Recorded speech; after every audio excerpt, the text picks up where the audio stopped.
भारत में मसाला किंग के नाम से मशहूर एमडीएच कंपनी के मालिक महाशय धर्मपाल गुलाटी का आज सुबह निधन हो गया। वो 98 साल के थे। बताया जा रहा है कि महाशय धर्मपाल गुलाटी ने दिल्ली के माता चनन देवी अस्पताल में 3 दिसंबर की सुबह 6 बजे आखिरी सांस ली। आज एमडीएच देश में एवरेस्ट के बाद दूसरी सबसे बड़ी मसाला कंपनी के तौर पर जानी जाती है। इस कंपनी को ऊंचाइयों तक पहुंचाने वाले महाशय धर्मपाल गुलाटी ने कभी एक छोटी सी दुकान से मसालों के कारोबार की शुरुआत की थी और आज एमडीएच देश की सबसे मशहूर कंपनियों में से एक है।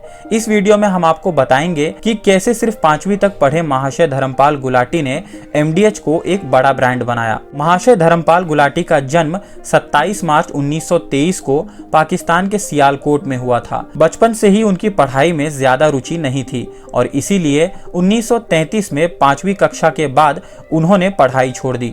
अपने पिता महाशय चुनीलाल गुलाटी के मसालों के कारोबार से जुड़ने से पहले तक धर्मपाल गुलाटी ने साबुन से लेकर कपड़े और चावल तक का कारोबार किया, लेकिन इनमें से उन्हें किसी भी कारोबार में सफलता नहीं मिली। इसके बाद वो अपने पिता द्वारा शुरू किए गए महाशयन दी हट्टी देगी मिर्च नाम के मसालों के कारोबार से जुड़ गए। उनकी ये मसालों की दुकान पूरे सियालकोट में देगी मिर्च के नाम से मशहूर थी। 1947 में जब भारत पाकिस्तान का विभाजन हुआ तब वो अपने परिवार के साथ भारत आ गए। कुछ समय तक अमृतसर के रेफ्यूजी कैंप में रहने के बाद वो काम की तलाश में दिल्ली पहुंचे। दिल्ली में एक जमीन पर कब्जा करके उन्होंने अपने परिवार का रहने का तो इंतजाम कर लिया, लेकिन विभाजन के बाद उनका पुश्तैनी मसालों का कारोबार खत्म हो चुका था और उन्हें रोजगार की तलाश थी। उन दिनों उनके जेब में महज 1500 रुपए ही थे। इन पैसों से उन्होंने 650 रुपए का टांगा खरीदा, जिसे वो नई दिल्ली से लेकर कुतुब रोड और उसके आसपास चलाते थे। इस सब के बाद भी उनके मन में पारिवारिक व्यवसाय को प्रारंभ करने का जुनून खत्म नहीं हुआ था। उन्होंने अपने पिता के कारोबार को आगे बढ़ाने के बारे में सोचा।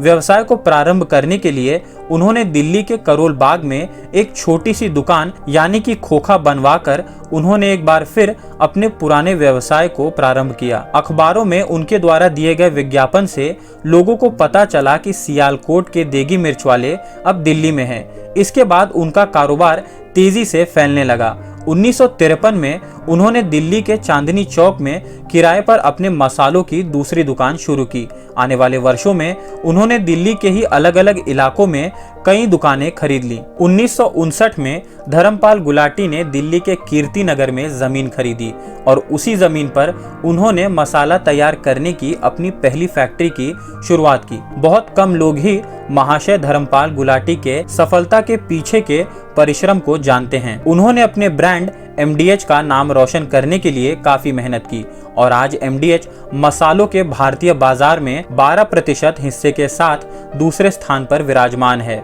महाशय धर्मपाल गुलाटी जी के पास अपने विशाल सफलता का कोई राज नहीं है।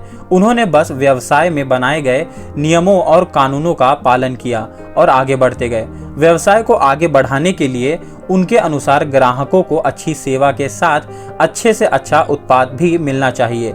आज एमडीएच 100 से भी ज्यादा देशों में अपने 60 से भी ज्यादा प्रोडक्ट्स बेच रही है। एमडीएच मसाले बनाने के लिए लगने वाली सामग्री केरल, कर्नाटक और भारत के अलग अलग राज्यों से मंगवाता है।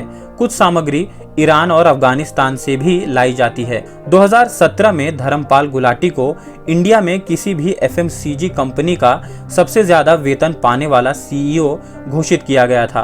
2019 में भारत सरकार ने उन्हें पद्म भूषण अवार्ड से नवाजा था। 3 दिसंबर 2020 की सुबह को महाशय धर्मपाल गुलाटी का कार्डियक अरेस्ट के चलते 58 साल की उम्र में निधन हो गया।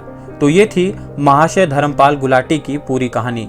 ये वीडियो अगर आपको अच्छी लगी हो तो इसे लाइक और शेयर ज़रूर करें। चैनल पर अगर आप नए हैं तो हमारे चैनल को सब्सक्राइब भी करें ताकि आने वाली वीडियोस का नोटिफिकेशन आपको मिलता रहे। दोस्तों, मिलते हैं अगले वीडियो में एक और नई कहानी के साथ। तब तक के लिए शुक्रिया।